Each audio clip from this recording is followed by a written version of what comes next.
በፊት የምሰራው ሰው ቤት ሰርቻለሁ። የተለያዩ ስራዎች በራሴ ስሰራ ነበረ። ቤቲ ሻውል ይባላል። በጣም አስቸጋሪ እንትን ነበረ። እኔ ስሜ አለሚቱ ተሰማ እባላለሁ። በፊት ብዙ ችግር ላይ ነበርኩ። ልመናም እንዳለምን ራሴ በቃ ትምህርትም ስለተማርኩ በትምህርቴ ምንም ያገኘሁት ነገር ስለሌለ አሁን እግዚአብሔር ይመስገን እጅ ስራ ምኑን ሰርቼ መንገድ ላይ ቁጭ ብዬ ብዙ ሰዎችን ሳስቸግር ነበር። እግዚአብሔር ይመስገን ስራ ፈጠራ ከተፈጠረልኝ ደግሞ እንኳን ለኔ ለሌሎችም አሪያ ሆኛለሁ።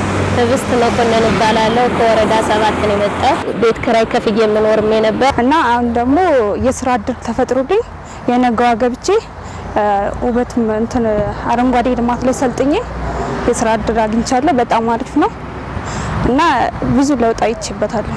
እዚህ ከመጣው ጀምሮ እኔን ጨምሮ ለብዙ ሰዎች ሴቶች የስራ እድል ተፈጥሮልናል። አካል ጉዳተኛ የደረሰብኝ በመኪና አደጋ ነው። በልጅነቴ ቤተሰብም ስለሌለኝ ከሌላ ሀገር ስመጣም በብዙ ተግዳሮት እስካሁን ስራ አላገኘውም። አሁን ይሄው እየሰራው ነው። ቤተሰቤንም እያስተዳደርኩ ነው። እግዚአብሔር ይመስገን።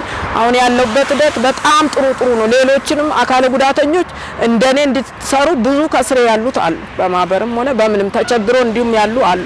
ስለዚህ እነዛም እንደዚሁ አበረታታችሁ ስራ ሰጣችሁ እነሱም እንደኛ ቤተሰባቸውን አስተዳድረው አካል ጉዳተኝነት ባይዘው ከስራ አይገድብም። እግዚአብሔር ይመስገን። አሁን በፊት የቤት ኪራይ ላይ በጣም በማይሆን ቦታ ነበረ ምኖር የነበረ ብከፍልም በማይሆን ነበር። አሁን ግን እግዚአብሔር ይመስገን ደህና ነው። አሁን ልጄንም በደንብ እያስተማርኩ ነው። ልጅም አሁንም ደግሞ ቤት ኪራይም እየከፈልኩ ነው። ሙሉ ደህና በተሻለ በፊት ከምኖርበት አሁን በተሻለች ቤት ላይ ተቀምጫለሁ። እንደ ሀገርም በጣም ጥቅም አለው። ለአካባቢ ነዋሪዎችም ለወጣቶችም ብዙ ጥቅም አለው። ደስ የሚል ነው። ጽድት ያለ ነው። በፊት ቆሻሻ ነበረ። የተለያዩ ቆሻሻዎች ነበረ የሚጣሉበት ሰው የሚቀመጥበትም አልነበረም። አሁን የተለያዩ ሰዎች ሲደክማቸው መጥተው ያርፉበታል። ትራንስፖርት ሲጠብቁ ማረፊያ ሆኗል። በጣም ጽድት ያለ ቦታ ነው። ስሜ ሳሮን ፍቃዱ ይባላል። የዚህ አካባቢ ነዋሪ። ይህ አካባቢ ምን እንደዚህ ያማረ ምናምን ነገር አልነበረው።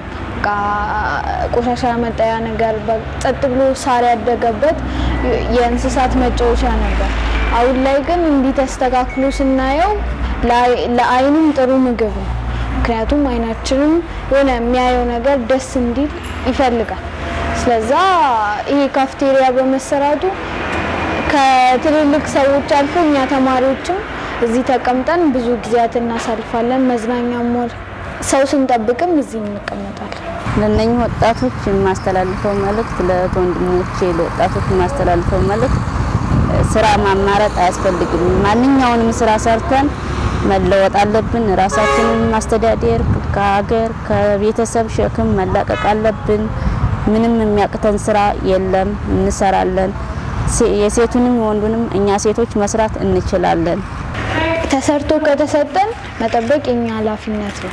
ስለዛ ይሄን በስርዓት የተረከብነው መሬት በስርዓት መጠቀም አለብን። ይሄንን እድል እንደኔው ተጠቅመው ቢጠቀሙበት ደስ ይለኛል። አሁን ላይ ስራ ማግኘት በጣም ይከብዳል። ነገር ግን ክሬቲቭ መሆን አለባቸው። የሆነ ነገር ክሬት አድርገን እሱን ዴቨሎፕ አድርገን እንደገና ስፖንሰር ፈልገን ለዛ ፕሮሲጀሮችን እየተጠቀሙ ራሳቸውን ዴቨሎፕ ማድረግ አለብን።